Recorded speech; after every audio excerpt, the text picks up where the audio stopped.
Hello, good evening. Welcome to another episode of Guns and Yellow Ribbons. I'm Fergus. I'm your host of this podcast. Tonight, we're going to be looking back at Brighton versus Arsenal and looking ahead to the quarterfinals of the Champions League.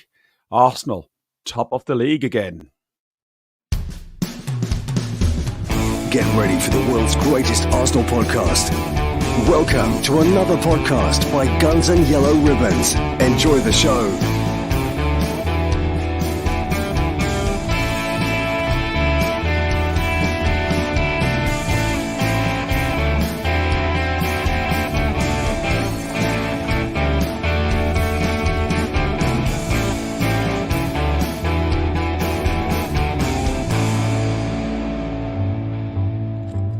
Hello, lads. Jesus, I'm surprised I've even got any voice or liver or anything after that weekend.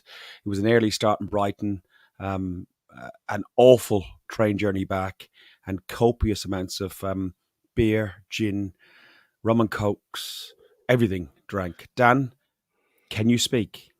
Fergus, I don't feel very well. My voice is just about coming back, but I don't feel very well.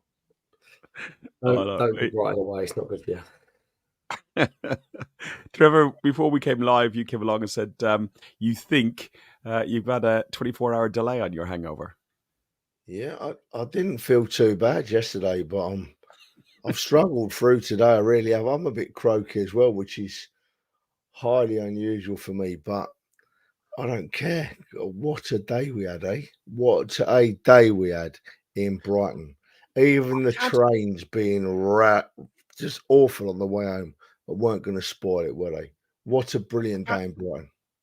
I can't understand why you don't have a voice.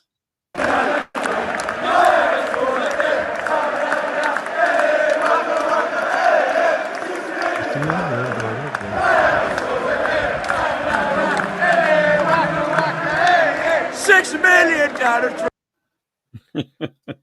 I've not seen that one. Where did that come from? Alex, who unfortunately can't be here today, but that means Dale, you're here. Alex sent that to me before he jumped on the plane back to Denmark. Dale, welcome, and thank you for filling in for Alex. Always a pleasure, and just proper jealous of you guys on Saturday. Looked like a fantastic trip, but I still watched it from the comfort of my local pub, and probably drank just as much as you guys. So yeah, glad to see you back all in one piece. I don't think you could have. I don't think. I don't know. Honestly, there's still things coming back to me that I'm getting like piecing the puzzle back together, and that video is another one that I've not seen. And honestly, watching the game back, I'm watching it back thinking, I don't remember that. I don't remember the flares going onto the pitch.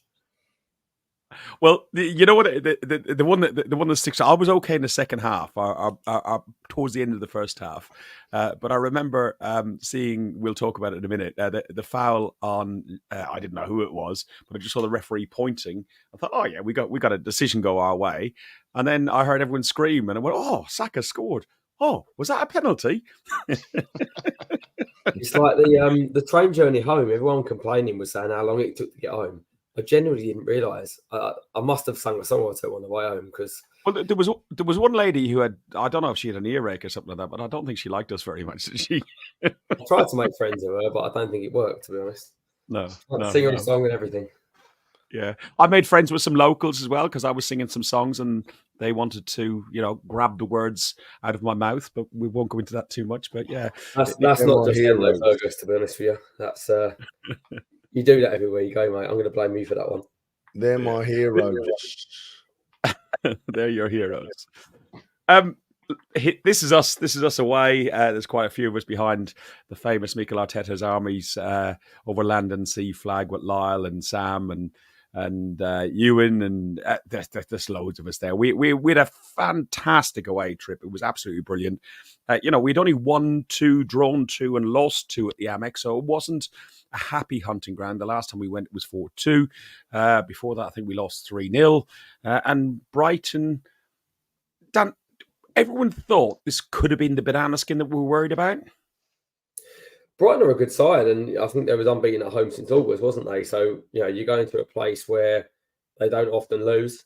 I think they're managed by a very, very good coach, and they've got some very good young players sort of supplemented with some really good experienced players as well. So they play good football. They press you hard. They're not a team that's going to sit back and let you sort of go at them. They'll get at you just as much. So I think it's down to us of how good we are. That, relatively speaking, I don't remember them still having too many chances. And I think a stat I looked at, they had about 2 shots. I think it was 2 saves that Raya made, which I think was his most in the last few weeks that he's made. But even still, just to have just 2 chances at home shows how good we are. Dale, looking at the lineup, Brighton lineup, I'll just put up there for people to see. It's a decent lineup. I don't know all of the players, but Danny Welbeck featured. Lamptey's a decent player. Dunk, solid centre half. So it was a solid opposition. But our lineup was. Hang on, Ferg. You seem to have picked out the very 4 easy names that are 4 letters. Could you read the rest of them out, please, for the O's on audio? What's that bottom one? That's Estopina, is it? That's close. Not bad for you. That'll do. So, in goal, we got White, Saliba, Gabriel, Zinchenko. We had Rice, Jorginho, Odegaard, Saka, Jesus, and Havertz. Really good to see. Also, Trossard on the bench, and he comes on later on. But what did you make of the lineup? You were watching it through probably better eyes than us. Yeah, I mean, I was the main question above my in my head before kickoff was left back. What he's doing in the left back position, because I thought it would give us a clue as to what he's going to do against Bayern. I now believe he'll probably start Zinchenko against Bayern. I really do, which I've got no issue with, but he does give me some question marks at the back at times. But that's not me criticising him at all. I just don't think Kivior did much wrong to be dropped, in all honesty. I do feel a bit for the guy. So I don't know what conversations have gone on behind the scenes. The left wing, or the left-hand side again, the left forward position, I was a bit unsure about where we'd go with. Would it be Jesus again? There's obviously Nelly was fit. Would Trossard play a bigger part on the left this time? And he went with Jesus. I couldn't really fault the lineup, truth be told. Rice and Jorginho in the middle again is, I think, probably one of our strongest midfields in there. So yeah, no real surprises for me. Trevor, what did you make of the lineup and the fact that Kivior didn't get into the lineup? Is that just maybe his seniority within the ranking of the team rather than ability? That's what I'm thinking. No, well, do you know, when I saw that, I'm struggling to talk here. When I saw that Zinchenko was back in, I was a bit worried because, as Dan was just saying, Brighton have got a really good record at home. They're a very decent team, and I thought we're going to get some pressure on us from this Brighton side. So let's hope they don't get in behind Zinchenko. But nothing could have been. It was completely different, wasn't it? I mean, they had a couple of shots on goal, but if you look at the game as a whole, Brighton didn't trouble us at all. Really, weren't really in our league. It was a superlative performance, and it was a lineup. The game suited Zinchenko because he had the space to move around and do his thing, and he did it very well. Not sure about him stopping in tomorrow night, Dal. I don't know if Bayern is a different game, a game where we need to be a little bit more respectful of their offensive qualities, and whether we need Tomiyasu or Kivior back in there. But as I say every week now, don't I trust our manager, so he can play who he likes, because that game on Saturday against Brighton, I thought it was one of our best performances of the season. We put aside that can cause upsets firmly in their place. They didn't get a look in. I was over the moon. Trevor, I looked at it back on Match of the Day, and I've seen some of the extended highlights.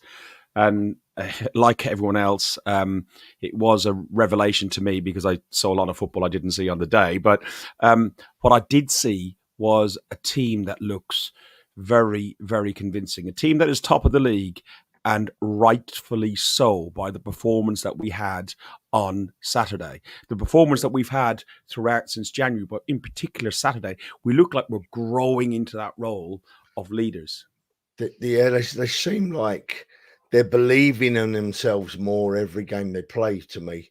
They seem like they're getting more confident and realising just how good they are, the Arsenal team, every game they play. And it's really showing. And I mean, I could name any of them, but I've got to give Havertz another shout.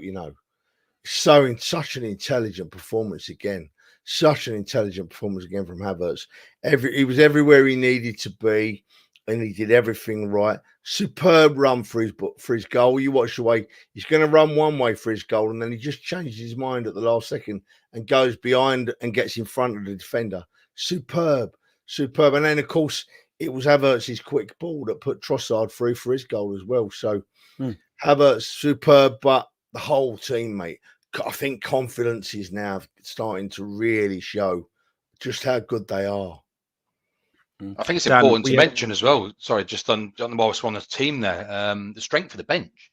I can't remember the last time we had a bench this strong. I mean, we had Smith Rowe, Kivior, Partey, Trossard, Martinelli. What a bench!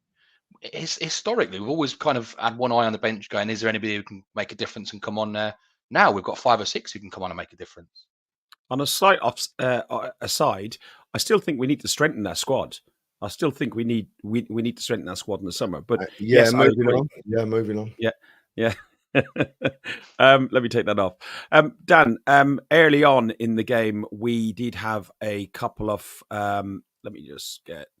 We had a couple of really. I think we had 4 chances in particular. Gabriel came really close with a header.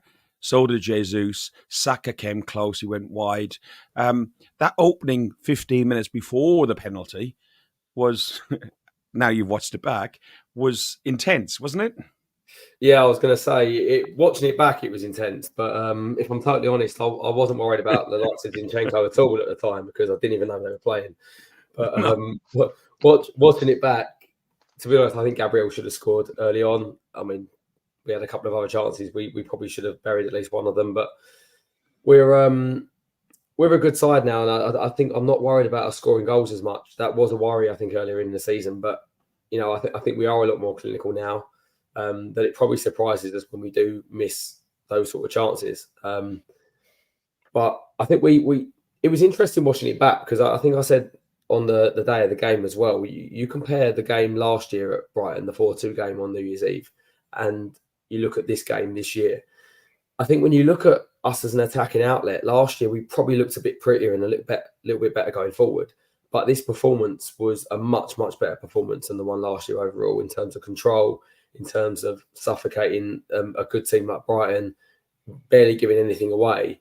And, it could have ended up being 4, 5 and 6, let's be honest, if we buried our chances. Del, I'll come to you on this. The penalty. I've got a video. I've got to play it while you talk. But there's talk about some people saying it shouldn't have been a penalty. I'll play the video and let's see what you think, and then Trev, you can come on it afterwards. Former Brighton player. If you look at it, just stop now. Sorry. When the ball's travelling, yes, he does get a slight touch on the ball, but still going into the path of Jesus. He then continues to take Jesus out when he was going to run onto that ball quite clearly. Whether he'd have scored or not, who knows? But penalties don't decide whether he's going to score or not. Penalties decide would he have had the opportunity to. And it was a penalty. There's no 2 ways about it. Everybody, VAR, pundits alike, have said that's a penalty. And I cannot see anyone who thinks otherwise on that. I'm sorry. Trevor, your thoughts on it? Yeah, it was a penalty. It was a penalty in the modern game, especially. If that one at Old Trafford yesterday for Liverpool was a penalty, then ours was nailed on all day long.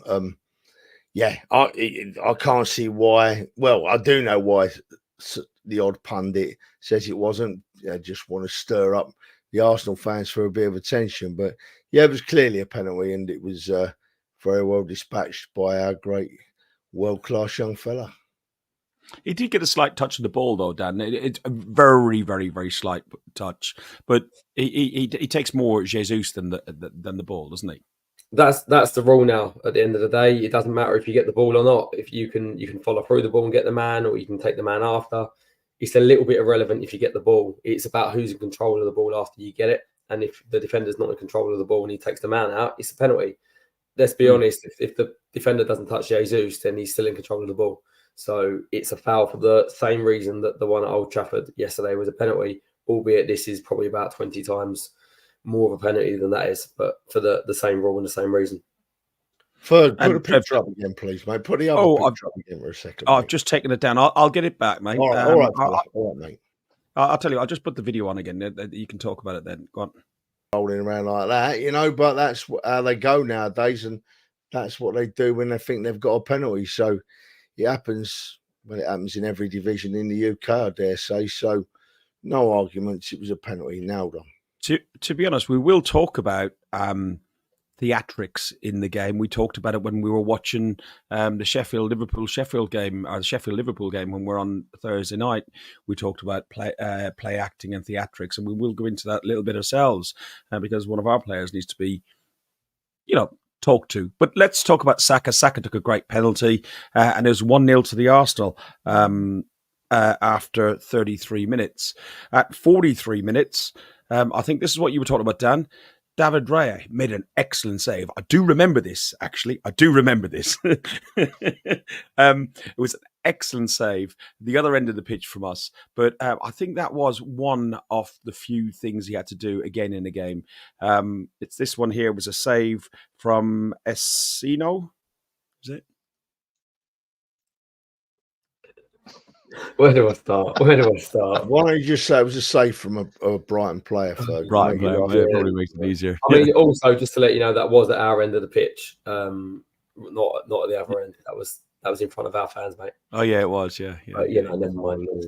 Look, David Raya is for me one of the players that's now played himself into the side of being one of our sort of nailed-on players, and I think you could probably argue that there's 8 players in our team now that are guaranteed for big games.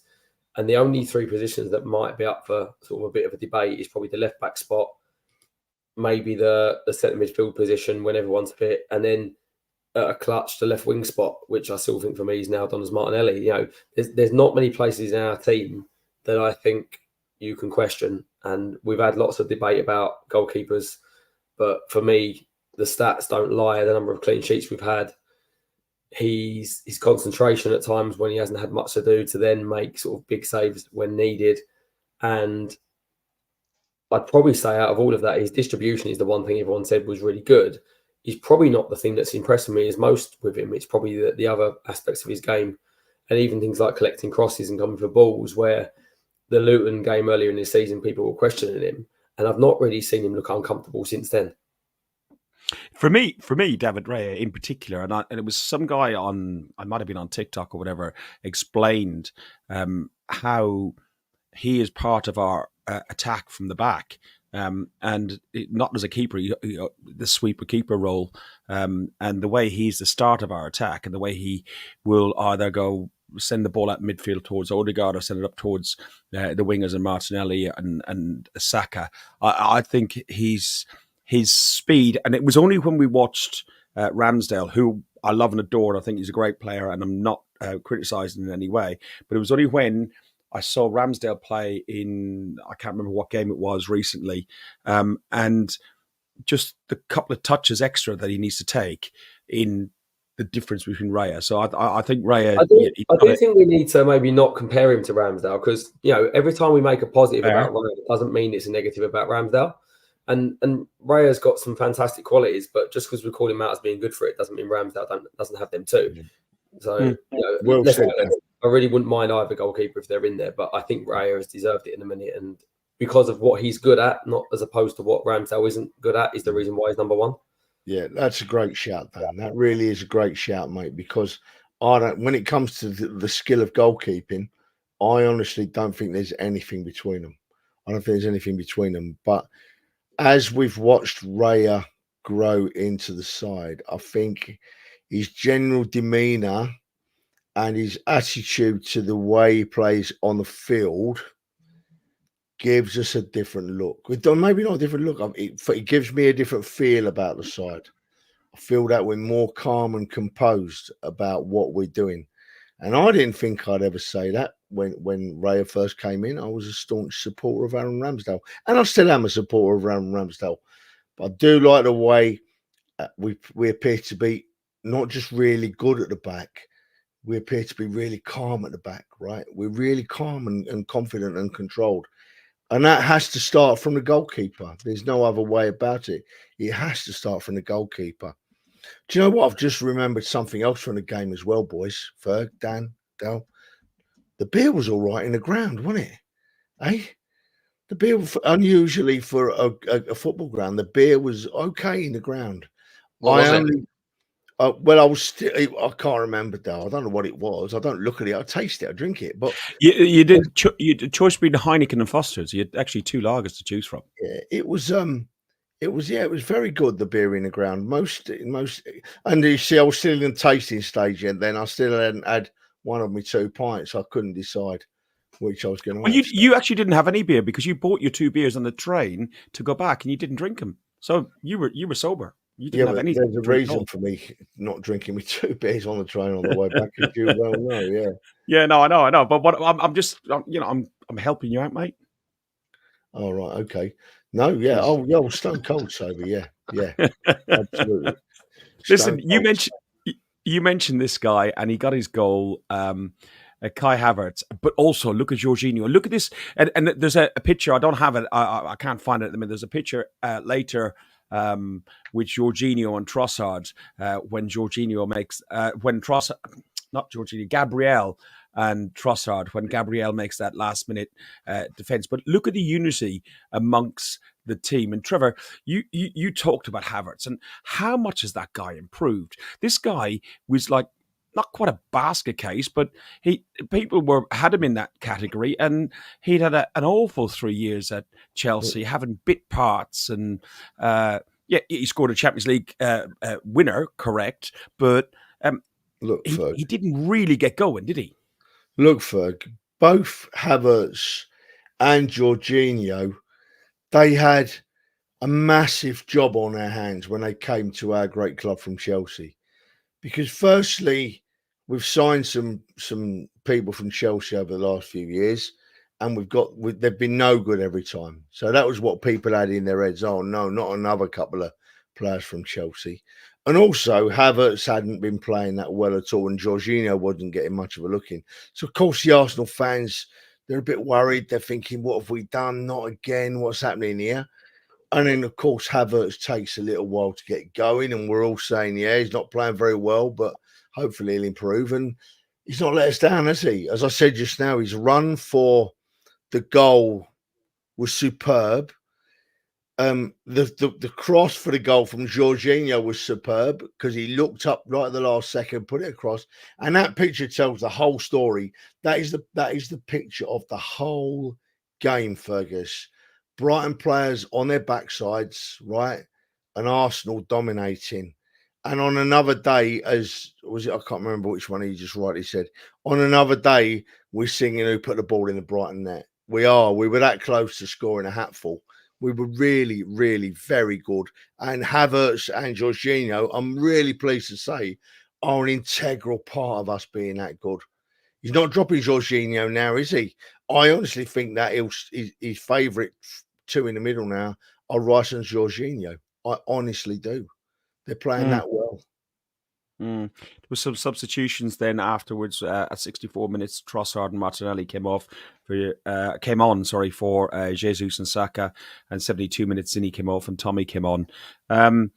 86 minutes in, your boy Dale, the guy you said you wanted to sign before anybody else talked about it. We're all talking about trying to sign various players, and we signed Leandro Trossard. And he gets an amazing goal. It was a great run, very similar to the one he didn't square the other week against Man City, which could have, but it was a very similar run, I felt. Great goal, well taken.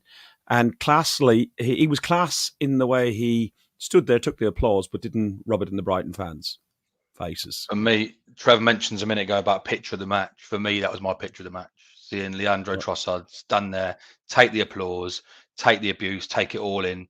I called it on Thursday, Friday's podcast. I called it. I said I can see him scoring, and I'm glad he did. I'm so glad he did. I was waxing lyrical about this guy about a year before we signed him.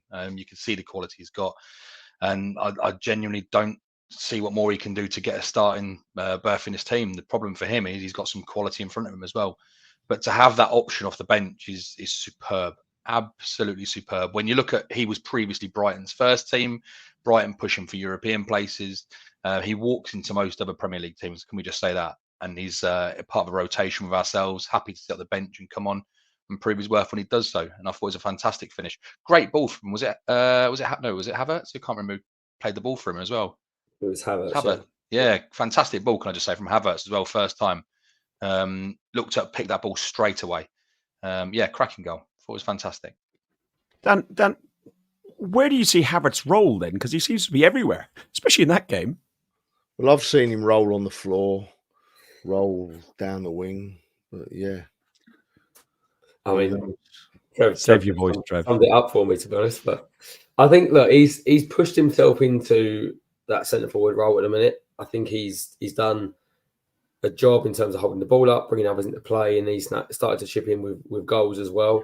I think that run for that goal was a real good run as well, and it's the type of run that reminded me a little bit of a certain sort of horrible ex-player in Robin van Persie that used to make those sort of runs. And if he keeps doing that, when his confidence grows, he'll score many more goals. And I think it will take a lot of the minute to get him out of this team. I think that shows that's probably part of the reason why he's not rushed back Martinelli into the starting lineup and Jesus has played on the wing a bit more because of how good he's been. And then also added to the form of Jorginho, meaning he's not needed to drop back into central midfield as well. So it's form that's keeping people in that spot. And it's not far off of him having that as a permanent spot, I think, because of sort of the trust he's earned from Arteta. Trev, when you finish yawning, I know we're keeping you up and everything. Oh, I came off mute then too soon, didn't I? Like you mentioned Havertz and that he has to be a starter, but a player that we haven't mentioned, but we did talk about when we're in the stands, was Declan Rice. Declan Rice, again, so simple but so sublime. Yeah, absolutely. Got to change the subject quick, Ferg, because my good mate Bill's in the chat, right? And it was his lovely daughter Georgia's birthday this week, so I've just got to say happy birthday, Georgia. I hope you had a great day, and I hope the cake that Bill made tasted better than it looked. He's going to batter me when he sees me, isn't he? He is. You got away with it last time, but this time you're definitely getting done. Yeah, he's going to kill me, yeah. Yeah, Bill, he's not at Villa, so he's avoiding that when he's not at Bayern. So you'll have to catch him out in Munich. And when he's at 4 Steins in, then crack him one. If I don't come back from Munich, people, get someone to arrest, will you? Billy Arnott. I think he'll probably know the answer. Well, I'll tell you what. What did you say? What was the question, Ferg? I forgot. It was about Declan Rice. Just that he was like, he does everything so simple, but it's so sublime. It's just amazing to watch the guy, isn't it? Yeah, the song fits the bill, doesn't it? And he smiles when we sing it. We got him half price. He's been worth every penny of that 105 million, and we're going to win something with him. If not this year, next year. Hopefully, this year we'll win 2 things. But last year we looked a side that was capable of winning things. This year we look like a side that's definitely going to win something sooner or later. He's been that good. He really is, and we say it every week, don't we? It's getting a bit boring, I suppose, now, really. But his time on the ball, his spatial awareness is just second to none. We've signed a very high quality player to fit in what is now becoming a very high quality football team, Ferg. Yeah, you got Rice, who's probably the best in the league in that role, or one of the best, definitely the top 2 or 3 in that role. You got Saliba, Gabriel, Raya would be up there in the top 2 or 3 in the league. So we're getting so many players that are top players. Ben White, another great player, ex-Brighton player. But Dan, he did let himself down a little bit, and I do hope that in the team talk on Monday when they were back at Colney, somebody showed him the video and said to him, Ben, you don't need to do this. Fergus. What's talking shit for? Don't you pick on our Ben White. He can do what he likes. Player of the month.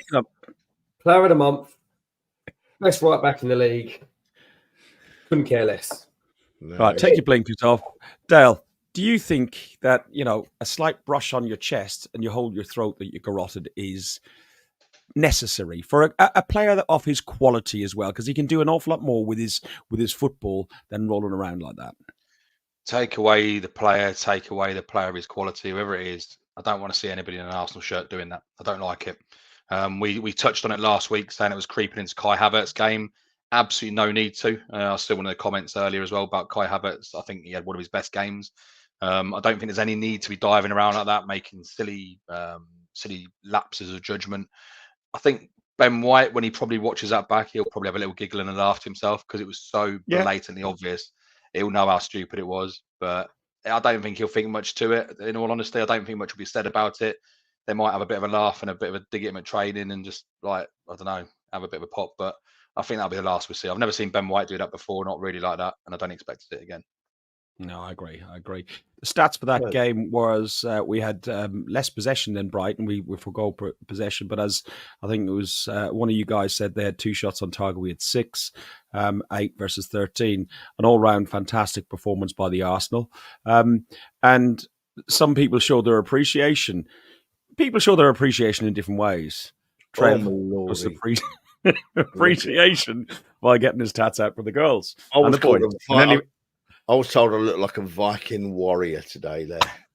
No, the Viking warrior is the guy with his hands across his chest. That's oh no, he's not a Viking warrior, he's a Viking something else, isn't he? Well, we won't go into that one. Do you know, Ferg, it's interesting, right, that picture, because we've all had a laugh at it, and I've had a laugh at it, and I thought long and hard whether to stick that on social media, and in the end of the day, I thought, balls to it, balls to it. I celebrate my team winning games, and if that's how I want to do it, that's how I'll do it. And to be honest, he's had so many views on social media and comments today, and I think out of like hundreds of comments, I've had one like bit sarky one, but the rest are saying let's celebrate. Then it's important, right? It's important. We touched on it the other day, right? Arsenal fans, be excited. Don't be embarrassed to be excited now. Don't be embarrassed to be expectant now. Don't be embarrassed to think we're going to win something now. Don't be embarrassed to say you think we're going to win something now. Because at the end of the day, we're right in it. And if we end up not winning anything, then we're going to get some grief. But we're only going to get grief from people that are jealous, right? And if you want to judge just how good we are, right? The only other English team that can win the biggest club competition in Europe this year is Manchester City, right? Manchester City, people love to say, and I've said it, they're possibly the best club team in the world. Most highly likely the best club team in Europe. They are a team full of superstar players that play the game to an exceptionally high level, but they've not beaten us in 3 attempts this year. They've not beaten us in 3 attempts this year. Their star forward in 3 attempts hasn't had a shot on goal against us. The England wonder boy, who I rate really highly, was substituted off at Man City because he couldn't get a kick. So we are that good. We are really that good. And be excited, Arsenal fans. Absolutely be excited. Ferg, one more thing. Just before, right? I don't want to forget this. I'd love to see people in the comments, Ferg, because I've had a long conversation today, saying what they'd prefer us to win. I know we all want to win both. We all want to win both, right? Yeah, that's a given. But if you could choose, what would you want to win most, the Premier League or the Champions League? Are you asking me? To know. Are you asking me? All of you and the viewers.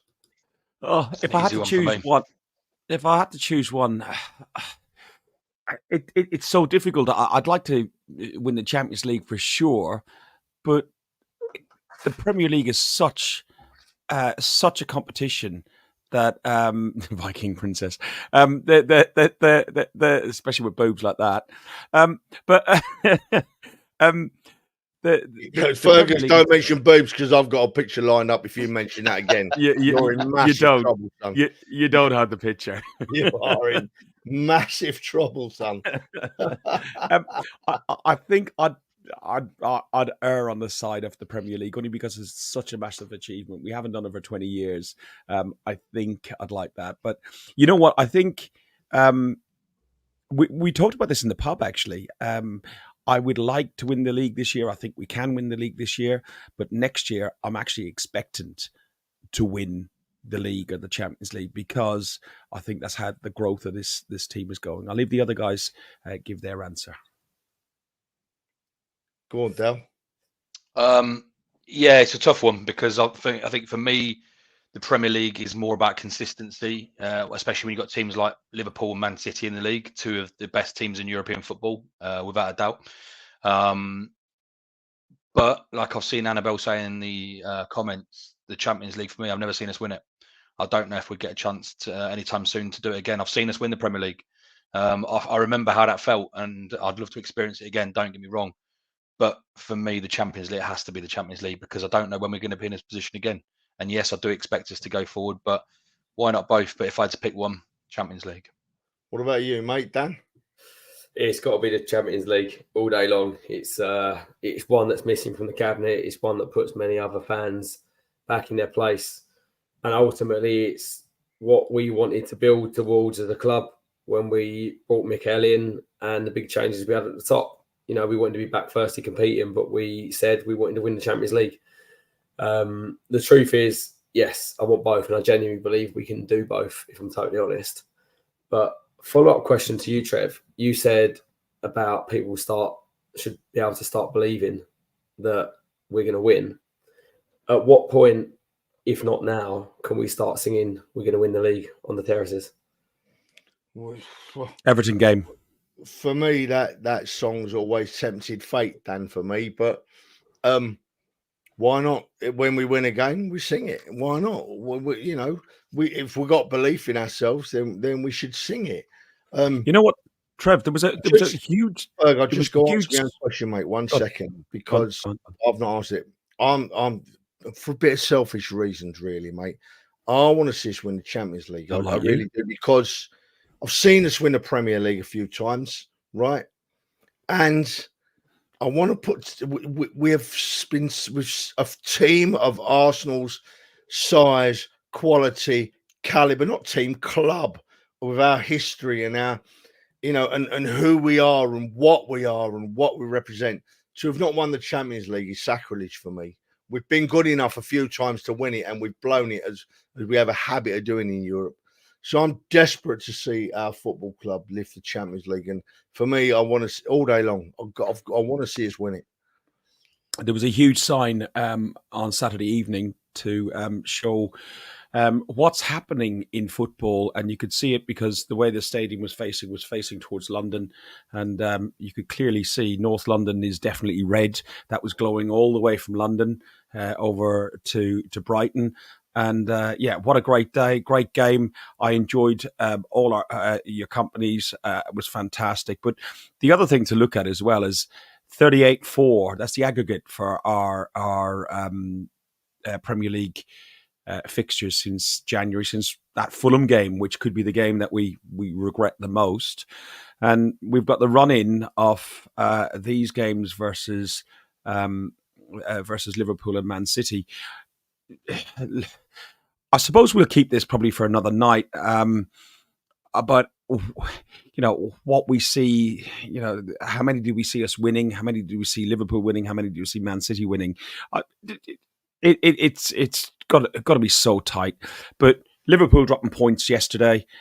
We're top of the league on goal difference, but it's 9 goals, which is huge, Dan. Huge amount of goals.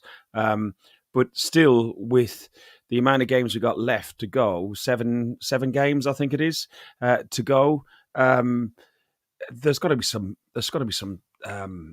upsets somewhere along the line, don't you think, Dan?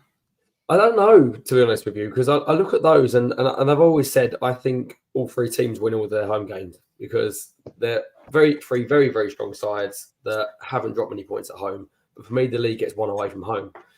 But our record away from home has just been building and building momentum. And honestly, I'm starting to look at those fixtures and each week goes by.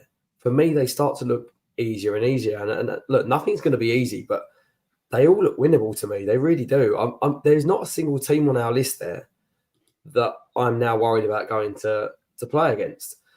And I'm starting to look at the other two sets of fixtures, and I'm looking at Liverpool thinking, do you know what?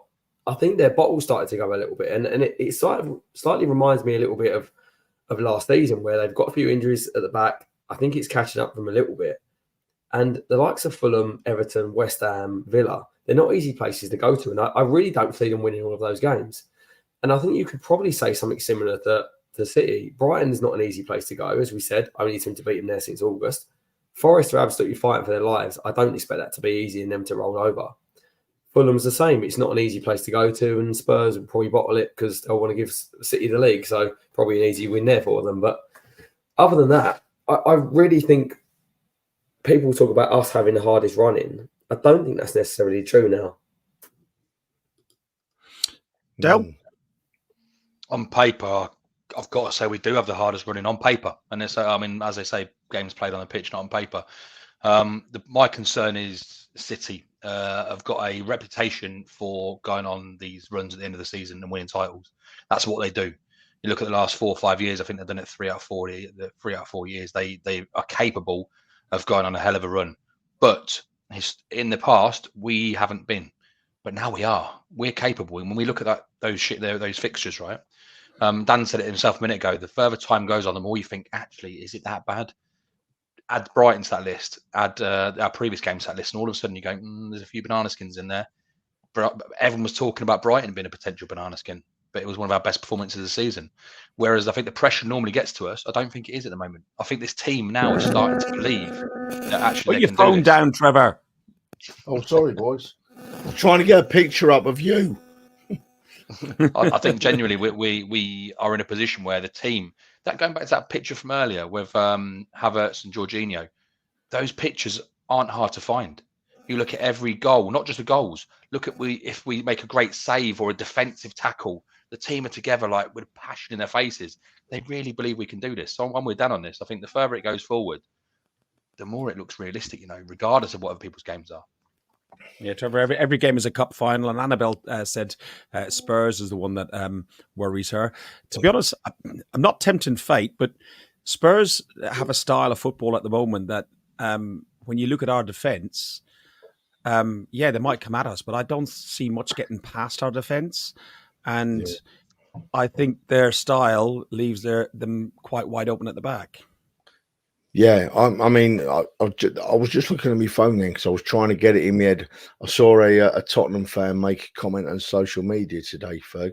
But before I go on about the Tottenham fans, Ferg, I must welcome Brighton fans. Welcome Brighton fans to the Saucy Fan Club today. They've been spouting all sorts on social media. Sore losers, thank you, boys. Please continue because it means we're very good. Now, this Tottenham fan today put on social media something that he'd rather have their 2 centre halves than Arsenal's 2 centre halves. I saw that. Good luck, then. And so I thought, early to be drinking that. I thought to myself, have I fell back to earth from another planet? Have I missed something? So, and I looked, and Tottenham have let in possibly about, I think, nearly twice as many goals as us this season. Not quite twice as many, but very near. And I thought, well, they are properly clutching at straws now, Tottenham fans. They're very worried. They're worried that we're going to go to the league and win it there, and they're worried that we're going to win the Champions League as well, right? And I hope all their worries come back and haunt them badly. But no, I can't.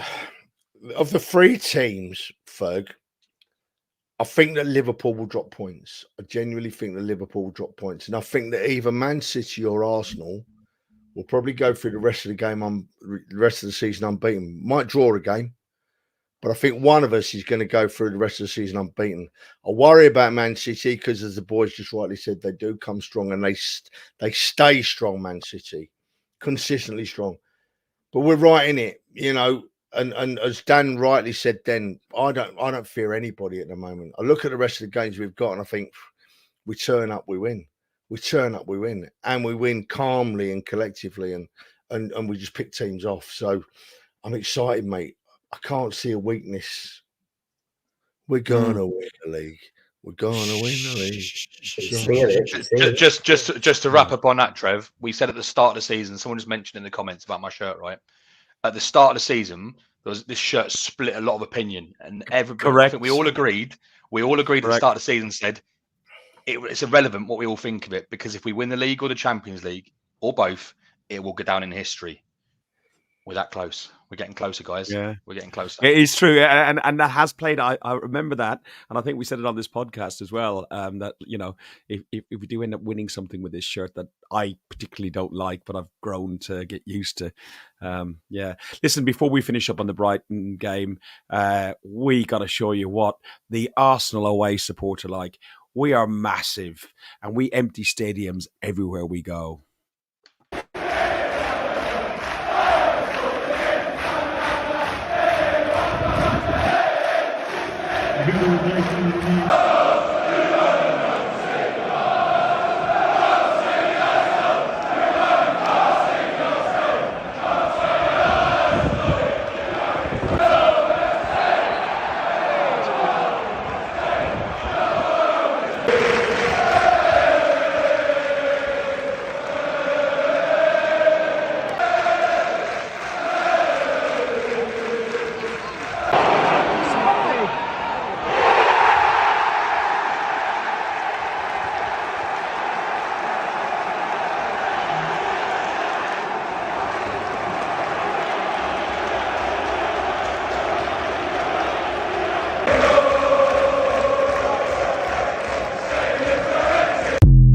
Everywhere we go, stadiums are empty. You see them all walk out and giving it all the fingers and stuff when they're walking as well. I love that. It was absolutely brilliant. I think I remember that person. Like, listen, we're next up tomorrow night at 8:00 at the Emirates Stadium. It's going to be 60,000 Arsenal fans in the stadium. Any Arsenal fans known to have sold their ticket to a Bayern Munich fan, if they're a season ticket holder or red member, they will have their membership or season ticket expunged, and they will be banned for a long time. But asked ahead of the game, Arteta asked everybody to, wear red, make some noise. It's a full house. In the house, a lot of passion, emotion, and we haven't had this opportunity for 15 years. So that says you how special this night is going to be for us. So we're going to have to put everything into every ball to make it happen. Trevor, Arsenal are back at the Europeans' top table for the first time in 7 years. And we've got to heal some old wounds against the Germans, who beat us 10-2 the last time on aggregate in this fixture. And our last 3 games against Bayern Munich, we've lost 5-1. Bayern Munich, on the other hand, are 16 points behind Bayer Leverkusen after 28 games. And they're out of both domestic cups, the Super Cup and the DFB whatever, the DFB, their FA Cup. So the total focus, don't stop it. Stop it. Could just ignore it. It never happened. Their total focus is going to be the Champions League. So they've got to do everything. They'll have no fans in they'll have no fans in the stadium, and hopefully our fans step up and make a lot of noise. What's your expectation of this game? Look, right, it's very much the same as I said before. We played Porto at home and people thought we were going to wipe the floor with Porto, This is European football. It's different gravy. It's a different style. It's a different tempo. It's a different skill levels. It's the best 8 clubs in Europe going at each other. It's going to be tight with Bayern. I don't care about their league form. I don't care about any other form. It's like 180 minutes of football. Are we going to win? I think we are going to win against Bayern Munich. I really do think we're going to win. And as you rightly said, Ferg, we've got some demons to put to bed with Bayern, and we really have. And I think we'll do that. I'd be quite happy with a 1-0 lead to take to Brighton. I'd be to Bayern, excuse me. I'd be even happier with a 7-0 lead. But to cut to the chase, I really think that we are going to be good enough to beat Bayern Munich. I genuinely do. Capo Dan, the reason the Bayern Munich have no fans in the ground is they had a little issue with some pyros at Lazio, and the pyros went on the pitch. You like a pyro, Dan? Not going to say a word, mate. Not going to say a word.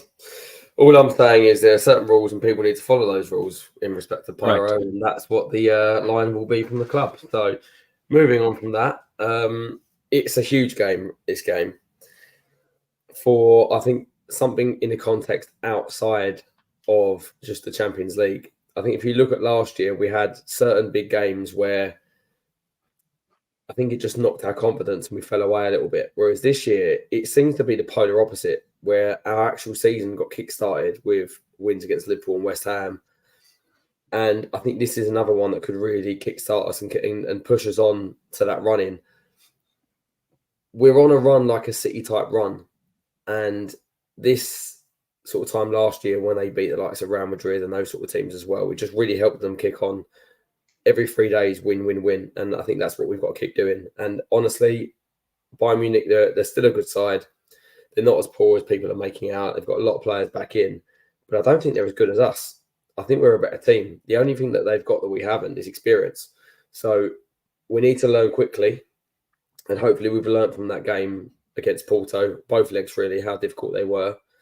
And I think if we apply ourselves as we normally do, we'll take a lead over to the Allianz. And I think we need to take a win over there. Yeah, I think Pods is right. 3 goals plus, because the Allianz is going to be, they got the advantage of having the second leg at home. They know what they need to do. I don't think we need 3, but take a win, like a 2-goal lead at least. But look, we can go away from home now, and there isn't a team that I'm worried about us playing against. And honestly, that Man City game gives us so much confidence to be able to go away to any team and do the same thing. The game management, that was absolutely fantastic. Dale, the Ashburton Army are planning a march and asking everyone to bring scarves and build the atmosphere, which is admirable, and it's fantastic that they're doing that. A little bit of a shame that Red Action put plans in for a tifo. They wanted an all around the stadium tifo. The plans got sanctioned in the end, but unfortunately, the club didn't stump up the funds. They've got women's football playing in there and getting loads and loads of people spending extra money. We've got this extra money because of Champions League football. They're asking people to wear red. It's a mixed message, isn't it?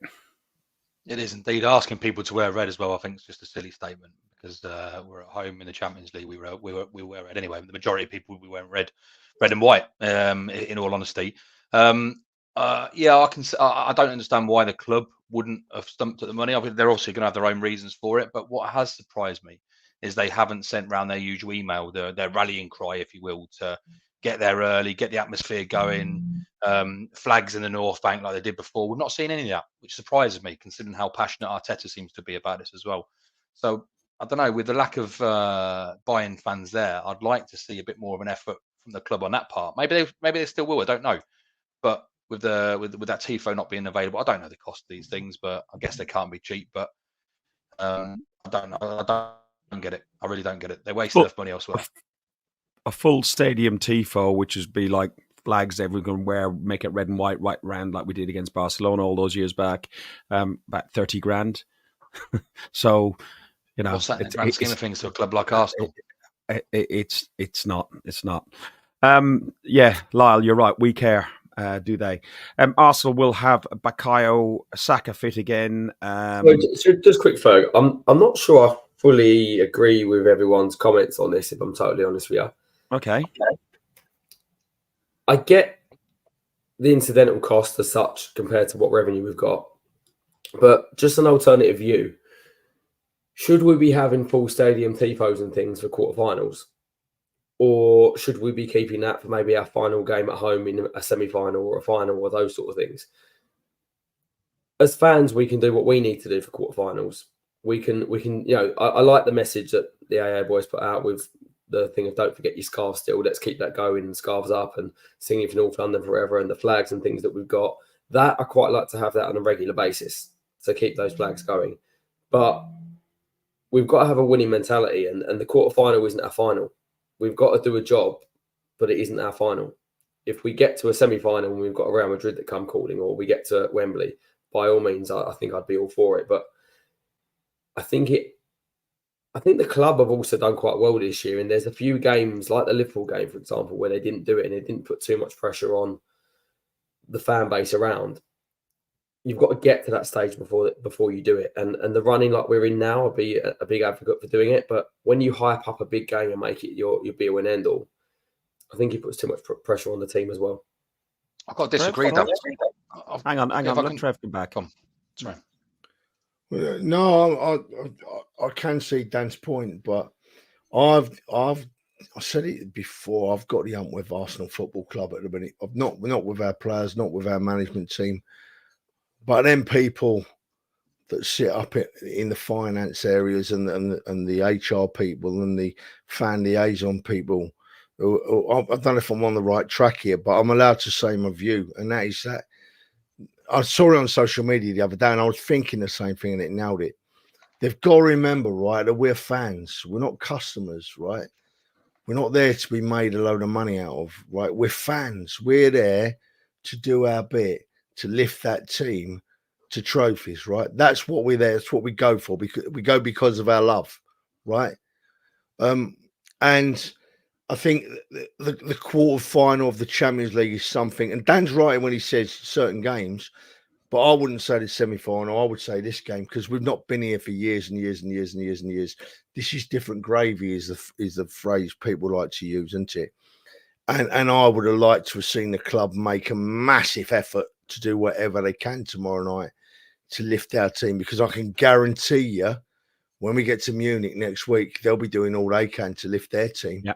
That you won't hear the Arsenal fans in that stadium very much in Germany, because they will drown us out with their thousands and thousands of people making noise and with their tifos and with whatever. And if the cost of it was £30,000, to me, £30,000 hell of a lot of money. It's more money than I could dream of having, to be honest. But to the Arsenal, £30,000, it's not even a quarter of one of the squad players' wages for a week. It's minuscule. Yeah. It's minuscule, £30,000. And if £30,000 is the difference between winning tomorrow and not winning tomorrow, then they should spend the £30,000. Because if we do go through, how many millions are they going to get in prize money? I don't know if I'm on the wrong lines, and if I am, I apologise to anybody. But I really think there are people above Edu and between and before you get to Kroenke, there's some people in that organisation at the area, at the Arsenal at the moment, somewhere, that don't quite get football and fans. They get football and think make money. They get football and think we want customers, but they don't get fans. And it's got to change for me. It's the last thing that we need to do. I need to go to that club and think, this club want me in this stadium because I am an Arsenal fan. I want to see Arsenal win everything. I don't want to go in the stadium thinking Arsenal don't really want me. They could do without all us season ticket holders. They want people in here that are going to go in a club shop and spend £500. They don't want fans. They want commercial. They want money. And something has got to give there. And I think it's Arsenal Football Club, somewhere within it, has got to give. Because I need to go to that stadium as a fan, and I need to be thinking Arsenal Football Club want me here because I'm a fan. And for me, that doesn't happen at the moment, mate. Right, I'll shut up ranting now. No. Yeah, and I was just going to mention there's a sentence Dan said there which is the reason I disagreed. It was he said he saved it to the semi-final or something. But for me, every game is a final until we reach the final. If we don't do it now and we go out, people saying we could have done this, we could have done that. I think we've got to do everything, because bearing in mind we've only got 2 more home games potentially until a potential Champions League final. I think us and the club both have a responsibility to push everything we've got behind each of those 2 games. It's 2 games. It's 2 games potentially, 2 massive potential home games. And those tifos aren't a one-off. They can be reused, right? We can use it for the final league game of the season. We can use it for whenever. So you split between the games. It's next to nothing. Look at the flags on the North Bank, Del. So they're exactly recycled and reused. So personally, for me, every game is a final until we reach that final. Personally, if we're playing Leighton Orient at home, I'd still want a tifo. I want as much noise and interaction in the stadium as possible. Trev, reply, and then I want to hear what Dan thinks of it. Let's get this straight, right? Let's get this straight, because we've heard it from the players' mouths. The more that goes on around that stadium, fans, not customers are in there filming every second. Fans that go there to watch football team win. That's what lifts players. And we know that 100% because it's the players that have told us that. Sorry, Dan, I'll let you get on, mate. No. I mean, look, they're all very, very valid points, and I do agree that I think the cost is really incidental, and if that's the reason, apparently it passed all the sustainability sort of measures that they need to have. I think that's a poor excuse if it's just cost. But me being a little bit more cynical, I think the tifos look great. They're great for TV. They're great for the broadcasting around the world. Does it really have too much of a difference and impact on our fans? I'm not so sure. I think I'd rather that 30 grand be spent on cheap beer for people in the stadium, because I think that will have more of an effect on. I don't mean it for that reason, but genuinely, total people, Dan.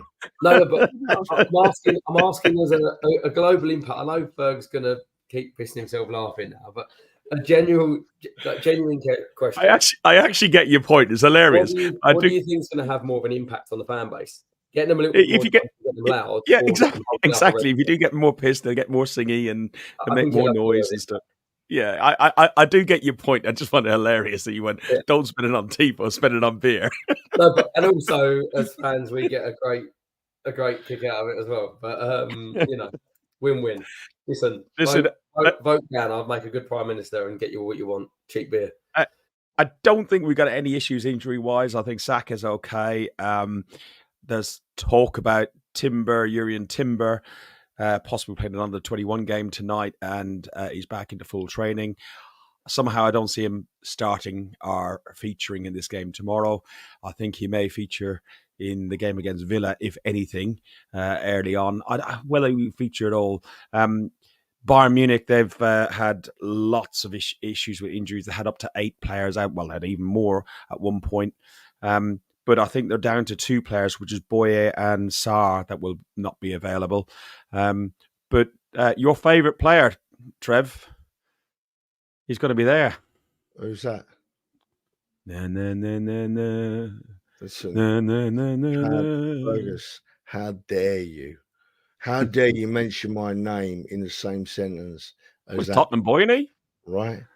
So he's a Tottenham boy. Move on before I jump in the car now and come down your neck of the woods. You're right. Okay, Billy, get up here. I might need backup. Head-to-heads, Arsenal have won 3, drawn 2, and Bayern Munich have won 7. So it is a huge, huge, huge game. Are we doing predictions on this one? Anybody want to do? Of course, yeah, we have to. Have to, yeah. Okay, I'm going to go 3-0. Yeah, I'll go 3. I'll go 3-1. I think they pose more of a threat than what people think. But I think we'll score 3-1. I'm going to go 2-0. Yeah, I'm with Dan and with Jason. I'm going to go 2-0. But it ain't going to be an easy 2-0, guys. Far from it. It's not. We've got 268 people watching us right now. There's 124 versus 112 on Twitter versus me and Trev's Twitter feeds. And we got 33 on watching us on YouTube. We had up to 50 on YouTube at one point today. We'd love all those people who are watching on Twitter to take a moment and go across to Guns and Yellow Ribbons on YouTube. Follow us and subscribe. Then you'll get to know about these programs. We do them on Monday, which is all about the games. And then the Thursday one is Trevor's idea, and it just created more bloody work for me, which is the preview of all the games that are happening the following weekend with a very Arsenal bias. Boys, it's been absolutely brilliant again to enjoy your company. It's unbelievable. What? Unbelievable. Just so everyone knows, we're just going about 5 or 10 minutes sooner than we would on any other night tonight, because Fergus is going to get beat up if he don't go. So he's bottled it, and No, he's I'm not. going to jack it in early. If Fergus, I'm telling you now, Fergus, if you don't hit the button tonight, me and you, boy, you're in big trouble. What are you talking foolishness for? Can I just say before we go, though, guys, right, there's lots of people listening on here, and it seems like there's a lot of people in the comments who are actually going to the game as well. If you are anywhere near block 5 and 6, pop round. I know there's a lot of familiar faces in there, but we really do get the place going. Tomorrow's going to be fantastic. It is. We got to do this, haven't we?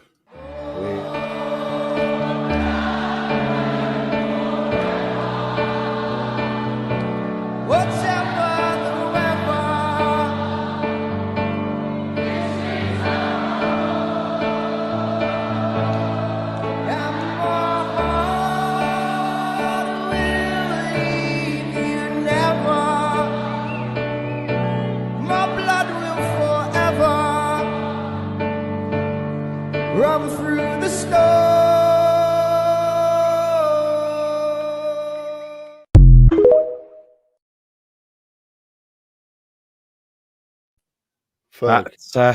Go on. I've started this show tonight, mate, and I feel awful and I'm tired and I can hardly speak, but I thoroughly enjoyed that, mate, and I just love doing this. And I just want to send out, right before you close it officially, I want to send out 278 thank yous, because that's the amount of people we've got watching us at the moment. It blows my mind. I'm so humbled by it. It blows my mind that people want to. I know I carry you most of the time, Ferg, but it still blows my mind that people come and watch us. And I, for one, and I know you boys, we appreciate it very much, people. Very, very much. And I hope you enjoy what you see. And if you think we can do anything differently, drop us a message. Drop us a message. Sorry, Ferg, I'll let you do your business, mate. No, it's fine. It's fine. It's fine. Just look, if you like what you see, there it is. That's an old one. I've not seen that for a while. Yeah, I know. You have been watching Guns and Yellow Ribbons, an Arsenal podcast by Arsenal fans for Arsenal fans. Hope you enjoyed the show. We'll chat to you all on Thursday. And anybody, as Dale said, if you're around Block 5, give us a shout. You'll see the man with the hat and the flag. I'm normally in his ear, tell him what songs is going. But up the arse, fuck the Spurs and Munich. Thanks for listening to Guns and Yellow Ribbons, an Arsenal podcast by Arsenal fans for Arsenal fans. Follow us on Facebook at Guns and Yellow Ribbons or Twitter at Guns and Ribbons. And remember to rate and review us too. Up the Arsenal.